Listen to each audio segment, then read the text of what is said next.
이 시간 우리에게 주시는 하나님의 말씀은 빌립보서 3장 4절에서 9절입니다. 그러나 나도 육체를 신뢰할 만하며 만일 누구든지 다른 이가 육체를 신뢰할 것이 있는 줄로 생각하면 나는 더욱 그러하리니 나는 8일 만에 할례를 받고 이스라엘 족속이요 베냐민 지파요 히브리인 중에 히브리인이요 율법으로는 바리새인이요 열심으로는 교회를 박해하고 율법으로는 흠이 없는 자라. 그러나 무엇이든지 내게 유익하던 것을 내가 그리스도를 위하여 다 해로 여길 뿐더러 또한 모든 것을 해로 여김은 내 주 그리스도 예수를 아는 지식이 가장 고상하기 때문이라. 내가 그를 위하여 모든 것을 잃어버리고 배설물로 여김은 그리스도를 얻고 그 안에서 발견되려 함이니 내가 가진 은은 율법에서 난 것이 아니요 오직 그리스도를 믿음으로 말미암은 것이니 곧 믿음으로 하나님께로부터 난 의라. 오늘은 율법과 은혜라는 제목으로 말씀을 나누도록 하겠습니다. 1989년 10월 한 방송사에서 월화 미니 시리즈로 완장이라는 드라마가 방영되었습니다. 내용은 이렇습니다. 도회지에서 이것저것을 하다가 실패하고 고향으로 돌아와서 호르머니와 어린 딸과 함께 살고 있는 종술이라는 사람이 있습니다. 그 지역에 있는 큰 저수지에 물고기를 방생하면서 소유주가 물고기를 못 잡겠습니다. 소유주는 종술이라는 사람에게 저수지를 감독해 달라는 제안을 합니다. 처음에는 거부하다가 완장이라는 말에 바로 승낙합니다. 이후 여기 팔에 뭐가 붙었죠? 완장. 완장의 글씨는요, 감독자. 감독자라는 완장을 차고 갖가지 형태의 권력 행사를 합니다. 점점 완장의 권력 맛에 취해서 선을 넘어서는 경우가 많아집니다. 저수지 소유주는 그 감독자 종술이라는 사람을 해고합니다. 그러나 그 종술이라는 사람은 내가 왜 해고되느냐, 내가 얼마나 여기에 정성을 쏟았는지 아느냐면서 그 일을 계속해 나갑니다. 경찰이 와도 경찰을 폭행해 버립니다. 결국 공권력이 동원되어 체포하려고 하는데 어머니와 그 사랑하는 여인이 있어요. 간절한 권유로 완장을 버리고 도망을 가게 됩니다. 완장이라는 권력 맛에 취했던 종술이라는 사람의 어머니가 이렇게 독백을 합니다. 완장이 무서운 것이 아니라 완장 뒤에 있는 것이 더 무섭다. 그러면 이게 완장 뒤에 있는 것이 무엇이겠습니까? 참으로 의미심장한 말입니다.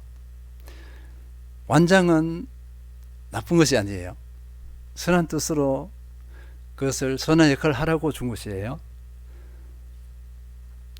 잘 관리하라는 뜻으로 주어진 그 직무입니다. 그런데 완장의 힘을 악용하는 부패한 마음이 무섭습니다. 사람의 부패한 마음이에요. 종술이라는 사람은 이 완장 앞에 억압을 당했어요. 도회지에서 많이 억압을 당해서 완장을 보면은 두려움이 있습니다. 근데 자기가 완장을 치니까 지금까지 억눌렸던 것을 반대로 하는 거죠. 반대로 자기가 권력 맛에 취해서 그렇게 휘둘려 버립니다. 저수지 감독자가 뭐라고요? 아무것도 아니잖아요. 이 완장을 악용하는 부패한 마음이 그 완장을 악하게 만들어 버렸습니다. 완장이 악한 게 아니라 부패한 마음이 완장을 악하게 만들었다. 이렇게 볼 수 있겠습니다. 권력 자체는 나쁜 것이 아니에요. 그런데 권력을 악하게 사용하는 사람이 나쁜 것입니다. 대통령이 나쁜 건가요? 아니잖아요. 나쁜 대통령이 나쁜 거예요. 대통령을 부정적으로 보게 됩니다. 이 원리는 신앙의 세계에서도 고스란히 적용됩니다. 대표적인 것이 유대인들이에요. 이 유대인들은 자랑하는 것이 두 가지가 있습니다. 우리 빌립보서에서 이렇게 다 나눴는데요. 할례와 율법입니다. 할례는 아브라함에게 하나님께서 주신 거예요. 아브라함에게 명령해서 너와 내 후손들이 할례를 행하라. 하나님과 맺은 언약의 백성을 상징한다. 이 언약을 상징하는 의미에서 할례를 행하라 했고요. 그 다음에 율법이 있습니다. 이 율법은 이미 아브라함의 언약도 하나의 율법이기도 합니다. 약속이 언약이기도 하지만 이 실질적인 율법은 시내산 율법이라고 그래요. 시내산에서 맺어진 하나님과의 언약으로 주어진 것이 율법이에요. 하나님의 백성은 율법의 삶을 살아야 합니다. 출애굽기 19장 4절에서 6절 보겠습니다. 내가 애굽 사람에게 어떻게 행하였음과 내가 어떻게 독수리 날개로 너희를 업어 내게로 인도하였음을 너희가 보았느니라. 세계가 다 내게 속하였나니 너희가 내 말을 잘 듣고 내 언약을 지키면 너희는 모든 민족 중에서 내 소유가 되겠고 너희가 내게 대하여 제사장 나라가 되며 거룩한 백성이 되리라. 너는 이 말을 이스라엘 자손에게 전할지니라. 출애굽기 19장 4절에서 6절은요, 하나님께서 이스라엘 백성과 언약을 맺고자 하나님께서 먼저 제안을 해요. 제안 내용이 뭐냐니까 너희가 내 말을 잘 듣고 내 언약을 지키면 너희는 모든 민족 중에서 내 소유가 되겠고, 이스라엘 백성은 하나님의 소유가 됩니다. 조건은 뭐죠? 하나님의 말씀을 잘 듣고 그 언약을 지켜야 돼요. 그 약속을 지켜야 된다는 것입니다. 너희가 내게 대하여 제사장 나라가 되며 거룩한 백성이 되리라. 너는 이 말을 이스라엘 자손에게 전할지니라. 모세가 하나님의 이 참으로 감격스러운 이 말씀을 이스라엘 백성에게 선포합니다. 그러니까 이스라엘 백성이 어떻게 했습니까? 그렇게 하겠다고 응답해요. 출애굽기 24장 7절에서 8절, 언약서를 가져다가 백성에게 낭독하여 듣게 하니 그들이 이르되 여호와의 모든 말씀을 우리가 준행하리이다. 모세가 그 피를 가지고 백성에게 뿌리며 이르되 이는 여호와께서 이 모든 말씀에 대하여 너희와 세우신 언약의 피니라. 이 언약의 실질적인 의미는 하나님과의 약속이잖아요. 그러면 하나님의 말씀, 하나님 뜻을 순종해야 합니다. 그렇게 되면 어떻게 되죠? 하나님의 말씀과 하나님의 뜻을 순종하는 백성들이 형성돼요. 이 언약 내지 말씀을 순종해야 하나님의 백성이 됩니다. 순종하지 않으면 언약을 깨뜨려요. 하나님의 백성 되면서 깨뜨려져 버립니다. 그리고 이 언약 말씀을 순종하는 것, 그 하나님 말을 순종하는 것은 하나님을 사랑해야 가능해요. 하나님을 사랑하지 않으면 그 말씀을 순종하지 못합니다. 그런데 이스라엘 백성들은 하나님과 맺은 언약을 이렇게 다르게 해석하기 시작합니다. 변질되기 시작해요. 이 언약의 말씀을 특권의식을 가집니다. 배타적으로 인식합니다. 우리들만의 것. 원래 하나님께서는 이스라엘 백성이 이 언약을 따라서 순종하게 되어지면 세계에 있는 다른 모든 민족들이 하나님을 경험하게 만나게 돼요. 그 역할을 준 거예요. 그런데 이들은 세계 많은 백성들에게 알리는 것, 선포하는 것이 아니라 품는 것, 포용하는 것이 아니라 이러라고 준 것인데 배타적이에요. 딱 장벽을 쳐버립니다. 그리고 유대인 외에 이방 사람들을 짐승 취급해요. 언약이 잘못된 것이에요. 하나님이 잘못된 것이 아니잖아요. 그런데 이들은 그 언약이 말씀이요, 율법이 특권이 되어버렸어요. 뭐냐면 완장이 되어버린 것입니다. 완장으로 변질시켰어요. 완장이 나쁜 게 아니잖아요. 율법이 나쁜 게 아닙니다. 이들의 마음 심보가 악해요. 율법을 악한 것으로 만들어 버렸어요. 율법은 어디서 나왔죠? 하나님께로 나왔잖아요. 율법이 악하면 하나님도 악한 분이에요. 하나님은 선하신 분입니다. 율법도 선합니다. 앞으로 확인하겠지만, 그리고 이스라엘 백성들은 또 변절되기 시작했는데요. 이 율법을 행하기는 하는데 율법의 행위로서 의롭게 되려고 하는 거예요. 할례로 의롭게 되는 것, 율법의 행위로서 의롭게 되는 것, 이렇게 변절되기 시작합니다. 하나님 뜻과 거리가 멀어요. 자기들이 그렇게 한 거예요. 못된 신보예요. 현실적으로 보세요. 이 율법을 다 순종할 수 있을까요? 못합니다. 근데 이들은 하나님께 주신 율법에다가 첨가해버려요.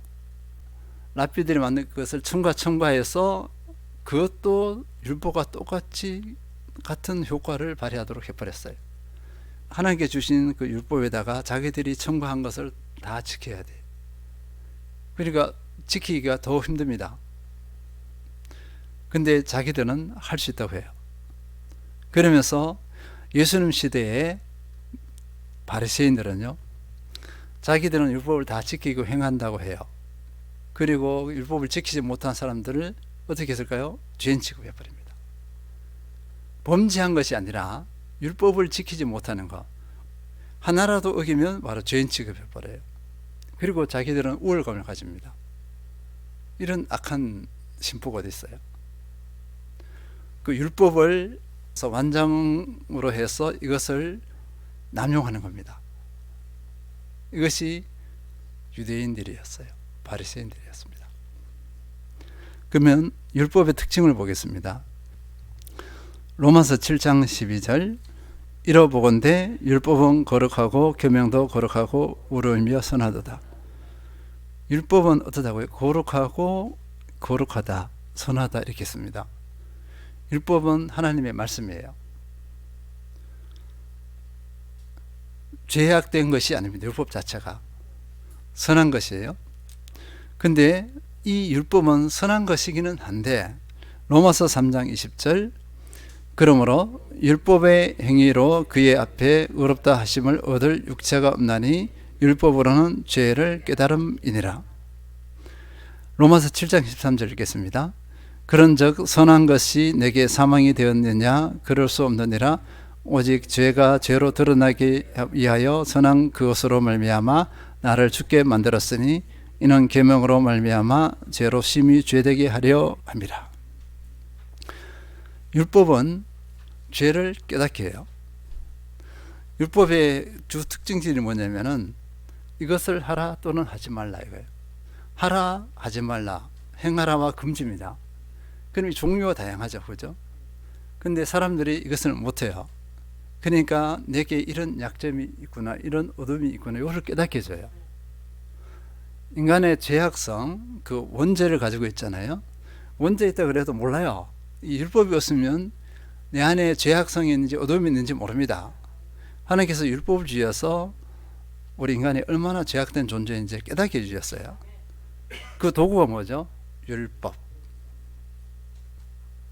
죄로 심히 죄되게 하려 함이라 했어요. 그러니까 내가 얼마나 죄인인가를 깨닫게 하는 거예요. 이것이 율법입니다. 율법의 기능이죠. 갈라디아서에서 보면요, 갈라디아서 3장 24절 25절, 이같이 율법이 우리를 그리스도께로 인도하는 초등교사가 되어 우리로 하여금 믿음으로 말미암아 의롭게 함을 얻게 하려 함이라. 믿음이 온 후로는 우리가 초등교사 아래에 있지 아니하도다. 율법으로는 내가 우를 수가 없어요. 왜냐하면 율법을 지킬 수가 없어요. 오히려 율법 앞에서 우리는 좌절감을 느낍니다. 중재감을 느껴요. 바리새인들은, 유대인들은 이것을 악용했죠. 사람들이 다 못 지키는 것을 알아요.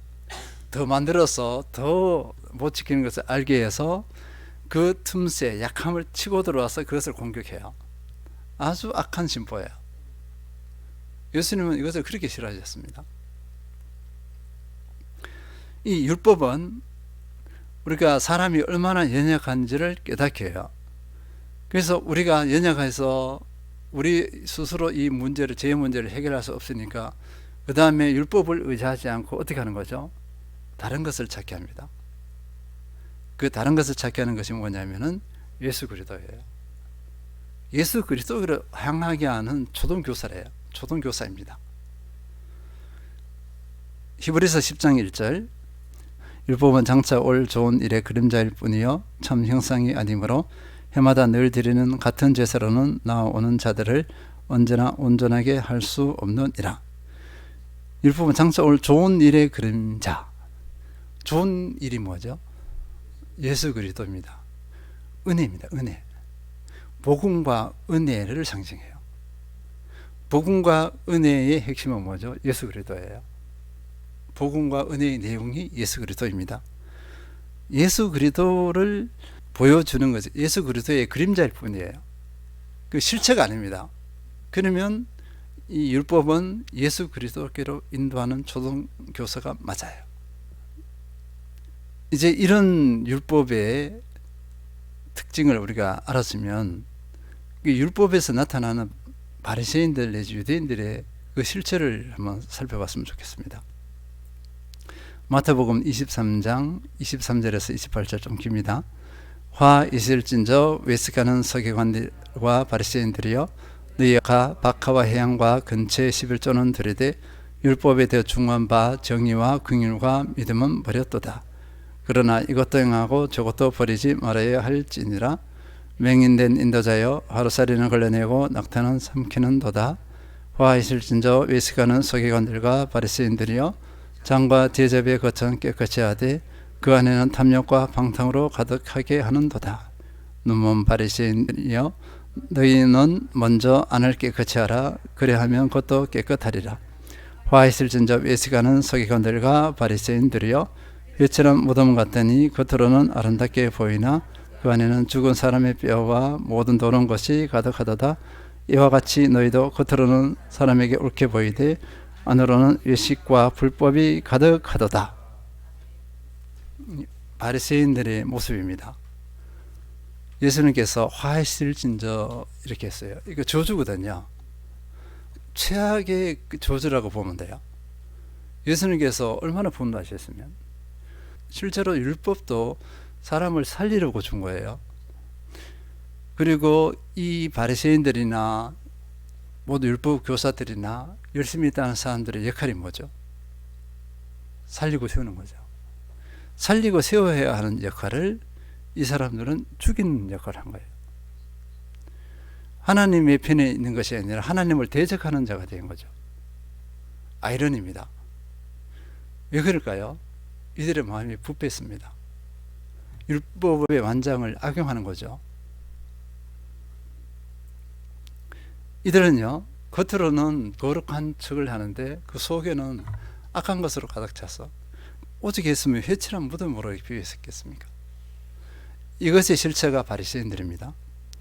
이들이 그렇게 한 결과는요, 마태복음 23장 13절에서 15절 화 있을진저 외식하는 서기관들과 바리새인들이여 너희는 천국 문을 사람들 앞에서 닫고 너희도 들어가지 않고 들어가려 하는 자도 들어가지 못하게 하는도다. 화 있을진저 외식하는 서기관들과 바리새인들이여 너희는 교인 한 사람을 얻기 위하여 바다와 육지를 두루 다니다가 생기면 너희보다 배나 더 지옥 자식이 되게 하는도다. 이들의 결과입니다. 그러니까 예수님께서 이들을 그렇게 책망하셨어요.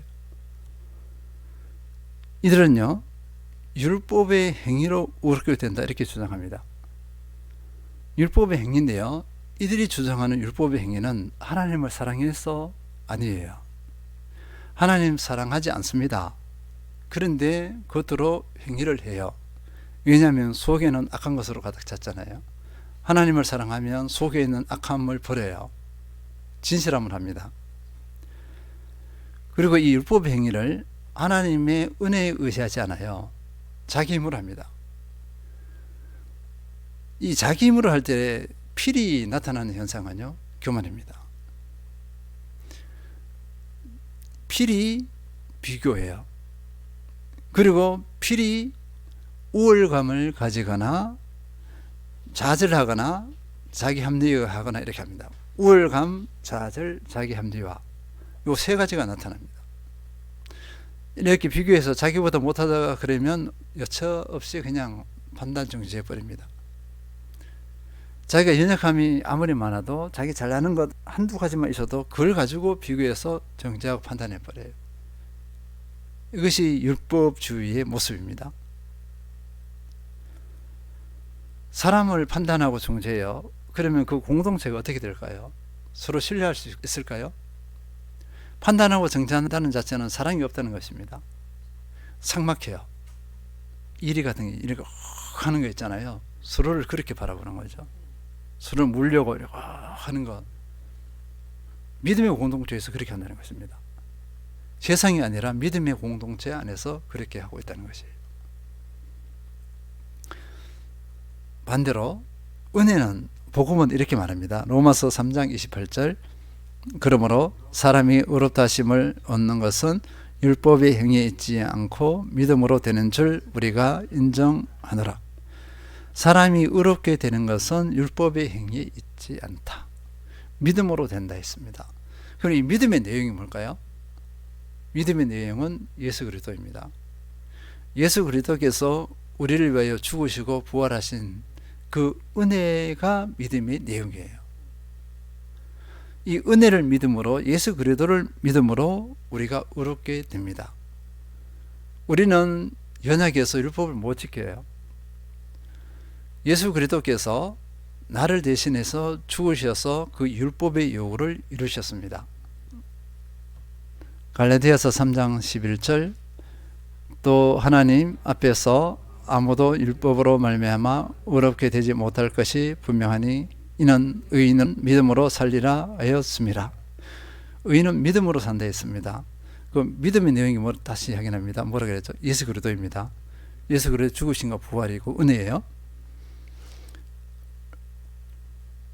마태복음 5장 17절, 내가 율법이나 선지자를 폐하러 온 줄로 생각하지 말라. 폐하러 온 것이 아니요 완전하게 하려 함이라. 예수님께서 이 땅에 오신 것은 율법을 폐하려고 한 것이 아니에요. 그 선한 것을 왜 폐하죠? 아닙니다. 그 율법을 완전하게 하려고 한 거예요. 율법의 요구는 뭐죠? 하라 하지 말라예요. 사람이 할 수 없는 것을 예수님께서 완전하게 하신다는 게 뭘까요? 율법의 요구를 다 이루어 주시는 거예요. 내가 할 수 없는 것을 누가 하죠? 예수님께서 행하십니다. 로마서 10장 4절입니다. 그리스도는 모든 믿는 자에게 의를 이루기 위하여 율법의 마침이 되시니라. 예수님께서 율법의 마침이 되신다는 이런 의미입니다. 우리는 율법을 지킬 수 없어요. 그런데 예수님께서 율법의 요구를 이루어요. 그 율법을 요구를 어떻게 이루셨냐면요. 예수님께서 율법을 지켰다고 의미할까요? 예수님께서는 율법을 지키고 자식 없어요. 율법 자체에 있어요. 만드신 분이에요. 이 예수님께서 율법을 이뤘다는 것은 뭘 의미하느냐면요. 내가 할 수 없는 그 율법의 요구를, 그러면 내가 할 수 없기 때문에 나는 어떻게 되죠? 율법을 이루지 못하면 죄인이잖아요. 죄인인 나는 처벌을 받아야 돼요. 그 처벌의 내용이 뭘까요? 죽어야죠. 사형이에요, 사형. 그 많은 율법 중 한 가지를 못해도 죄인이에요. 그 사형이란 말이에요. 근데 우리가 한두 가지 못했을까요? 죄덩어리예요. 죄덩어리. 태어나면서부터 죄덩어리잖아요. 이 모든 죄덩어리를 해결하는 것은 이 죄에 대해서 내가 죽으면 해결되는 거예요. 사형수는 어떻게 자유로울 수 있죠? 죽어야 자유로울 수 있습니다. 사형수가 죽어야 되는데 원래 내가 죽어야 돼요. 나는 사형수입니다. 사형수인 내가 죽어야 되는데 예수 그리스도께서 대신 죽으셔서 율법의 요구를 이루셨어요. 그래서 율법의 마침이 되시는 겁니다. 율법을 완성시켜 버렸어요. 율법의 요구를 다 이루었어요. 그러면 나는 이제는 율법에서 자유해요. 자유는 존재하게 됩니다.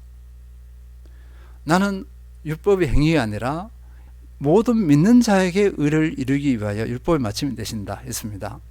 율법의 마침은 이 효과는 누구에게 주어지나요? 믿는 사람에게요. 믿지 않은 사람에게는 아직이에요. 잠재적인 존재입니다. 미래에 믿을 수는 있어. 현재나 미래에 믿을 수 있는데 아직은 아니에요. 여기서는 율법의 마침의 은혜를 누리는 것은 누구죠? 나. 믿는 나예요. 믿음을 가진 내가 율법의 마침의 은혜를 누립니다. 로마서 3장 8절입니다. 빚자 사랑의 빚 외에는 아무에게든지 아무 빚도 지지 말라. 남을 사랑하는 자는 율법을 다 이루느니라. 로마서 13장 10절 사랑은 이웃에게 악을 행하지 아니하나니 그러므로 사랑은 율법의 완성이니라. 예수 그리스도께서 율법을 완성하기 위해서 인간의 몸을 오셨어요. 우리 대신해 죽으셨습니다. 이렇게 하신 이유가 뭐죠? 사랑입니다. 사랑했기 때문에 그렇게 하신 거예요. 근데 우리가 예수 그리스도의 그 사랑으로 다른 사람을 사랑해요. 그러면 이 다른 사람을 사랑하는 것은 율법의 요구를 다 이루어요. 그래서 율법의 완성이니라 이렇게 한 거예요. 우리가 믿는다고 예배 다 드리는데 같이 성도들을 사랑하지 못해. 미워해요. 시기 질투하고 경쟁하고 정죄하고 판단해요. 그러면 율법의 완성이 아니에요. 예수님께서 완전하게 이뤄놓으신 율법을 허물어뜨리는 존재와 같아요. 이런 어리석음이 없어요. 그래서 사랑의 목숨을 걸으셔야 됩니다. 사랑하지 않은 것에 대해서 대수롭게 여기잖아요. 뭐 그럴 수도 있지 뭐 이렇게. 아니에요. 이런 범죄가 없어요. 하나님을 대적하는 것과 똑같아요. 예수 그리스도를 대적합니다. 우리가 사랑하지 않는 것에 대해서 예수 그리스도를 대적한다고 생각합니까? 안 하죠. 이 자체가 어리석음이고 범죄예요. 이와 관련해서 우리의 삶을 한번 돌아보겠습니다. 우리는 신앙생활을 열심히 한다고 하는데 알게 모르게 우리 안에 뭐가 들어가 있죠? 율법. 여기다가 율법주의가 막 들어가 있는 거예요. 행위로서 의롭게 되는 거. 분명히 사랑이라 그랬잖아요. 믿음이라 그랬잖아요. 은혜라 그랬잖아요. 은혜도 빼고 믿음도 빼고 사랑도 빼요. 빼고서 행위로서 예수 그리스도를 사랑하지 않고서도 예배 드릴 수 있어요. 예수 그리스도를 사랑하지 않고서도 새벽 예배에 나올 수 있어요. 예수 그리스도를 사랑하지 않고도 다양한 봉사를 할 수 있어요. 참 구차한 봉사들이 많아요. 식당 봉사는 아무것도 아니에요. 근데 많은 교회들에서 식당 봉사하는 분들 사이에서 많은 일들이 일어나요. 분쟁이 일어나고 다툼이 일어나고 합니다. 왜 그렇죠? 율법을 하는 거예요. 율법. 자기의입니다. 자기의.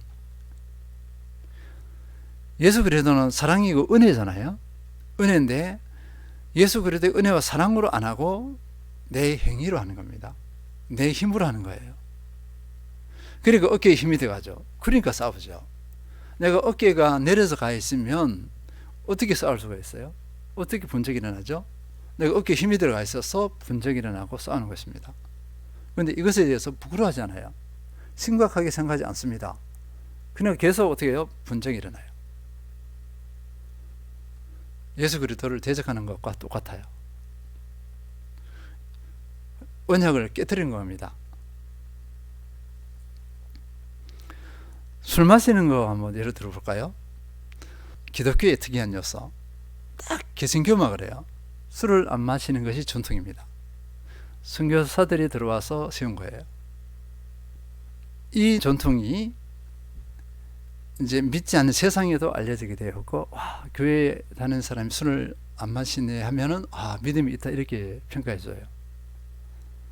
근데 술 안 마시는 것이 또 완장이 되어버린 겁니다. 봉사하는 것이 완장이죠. 새벽 기도 나오는 것이 완장이에요. 말씀 읽고 공부하고 암송하는 거, 내가 암송 몇 구절 했는지 알아? 이게 다 완장이 된 거예요. 완장이 돼서 그것이 자기 의가 되어서 그렇게 하지 못하는 사람 정죄해버리죠. 이게 사람의 속성이에요. 근데 이것을 깨닫지 못하면 정말 예수님께서 그렇게 저주하셨던 바리새인하고 똑같습니다. 바리새인들이 천국에 갔을까 생각해 보세요. 그들만큼 열심히 하는 사람은 없어요.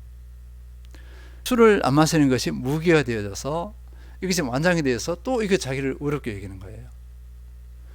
술 안 마시는 것은 당연합니다. 아무것도 아니에요. 차라리 마셔서 의롭다 생각하지 않는 게 좋아. 율법주의에 빠지지 않는 것이 좋습니다. 술 안 마시고 율법주의에 빠지는 것이 더 악해요. 아주 악합니다. 그래서 제가 때로는 차라리 새벽 기도를 안 했으면 좋겠다는 막 그런 말이에요. 왜냐면 이 새벽기도 때문에 그 사람이 완전히 부패한 거예요. 겉으로는 걸어가지만 내면에는 부패예요. 가진 악이 속에 다 들어가 있어요. 신앙의 행위가 완장이 되어버린 것입니다. 자기가 되어버린 거예요. 은혜 아니어도 새벽에 나올 수 있어요. 은혜 아니어도 철회할 수 있고요. 모든 예배 다 드릴 수 있어요. 행위로서 할 수 있습니다. 유대인들이, 바리새인들이 그랬거든요. 이 시대에도 신종 바리새인들이 있습니다. 참으로 공동체의 위험한 존재예요. 위험한 존재. 사도 바울은 이것을 너무 잘 알았습니다. 4절에서 6절 읽겠습니다. 본문입니다. 성경 빌립보서 3장 4절에서 6절. 그러나 나도 육체를 신뢰할 만하며 만일 누구든지 다른 이가 육체를 신뢰할 것이 있는 줄로 생각하면 나는 더욱 그러하리니 나는 8일 만에 할례를 받고 이스라엘 족속이요 베냐민 지파요 히브리인 중에 히브리인이요 율법으로는 바리새인이요 열심으로는 교회를 박해하고 율법의 언어는 흠이 없는 자라. 사도 바울은 여기 이 견장 4, 5, 6절에 있는 이 견장을 탁 달고서 특권의식을 가지고 있었죠. 이 특권의식을 가지고 예수 그리스도 믿는 사람들을 박해요. 막 죽여버립니다. 죽이는데 눈도 깜짝 안 해요. 사람 죽이는데 어떻게 그럴 수 있죠? 바리새인이 되면, 율법주의가 되면 사람 죽이는 거 눈도 깜짝 안 합니다. 막 죽여버립니다. 사도 바울이 그랬거든요. 근데 예수 그리스도를 딱 만났어요. 은혜를 눈을 뜨고 나서 어떻게 됐죠? 그 완장을 배설물로 여깁니다. 그 유대인이라는 그 완장, 자기의 그 유대인의 열심, 바리새파 이 모든 것을 배설물로 여겨요. 가증히 여깁니다. 그러면서 사도 바울은 어디에 거하기를 원했죠? 은혜에 거하기를 원했습니다. 그리스도 안에 거하기를 원했어요. 다른 편지에는 없는데 사도 바울의 편지에 유독 많은 특징이 있어요. In Christ, 그리스도 안입니다. 왜 그리스도 안을 했을까요? 사도 바울의 과거에 이런 이력이 있었기 때문입니다. 자기가 그렇게 완장을 막 악용했던 그 모든 것들을 버리고서 그리스도 안에 거하면 그것을 다시 끌어들이지 않아요. 끌어들일 수가 없습니다. 은혜 안에 거하니까. 그래서 in Christ 한 거예요. 그 다음에 그리스도를 위하여 이렇게 한 거예요. 그냥 근거 없이 그런 게 아니라 자기의 삶에서 뼈저리게 체험하고 느껴서 그리스도 안에서 그리스도를 위하여 늘 이렇게 했습니다. 그리스도를 위하여 하지 않으면 어떻게 되죠? 나를 위하여 돼요. 내가 신앙행위도 나를 위하여 됩니다. 그래서 많은 신앙인들이 율법주의에 빠져있는 많은 분들이 자기중심이에요. 신앙이 나를 위하여서 하는 거예요. 나를 위하여 하니까 나를 위하는데 거슬리는 거 있어 못 참아요. 싸우든지 판단하든지 막혀버립니다. 예수 그리스도를 위하여 아니에요. 또 타인을 사랑해 타인을 위한 것도 아니야. 나를 위하여가 되어버리니까 어디 가서 싸움 따게 되는 거예요. 트러블 메이커가 됩니다. 우리는 율법 내지 율법주의가 아니라 은혜 안에 거해야 할 줄 믿습니다. 그리스도 안에 거해야 됩니다. 그리고 이것이 또 다른 표현으로 복음입니다. 복음 안에 거해야 됩니다. 그러면 우리는 율법주의의 유혹에서 이겨낼 수 있어요. 그러면 이 은혜 안에 있는 사람들이 하는 그 행위는 어떨까요? 율법이 아니에요. 이제는 은혜 시대에서는요, 내 힘으로는 율법을 행할 수 없다는 것은 말씀을 순종할 수 없는 걸 알아요. 우리는 어떻게 행하죠? 성령의 은혜로 가능해요. 성령께서 힘을 주셔야, 깨닫게 해주시고 순종할 힘을 주셔야 우리가 말씀대로 순종하고 따를 수 있어요. 삶의 동기는 은혜입니다. 성령께서 하시기 때문에 내가 했다 할 수 없어요. 뭘 해도 어깨에 힘이 들어가지 않습니다.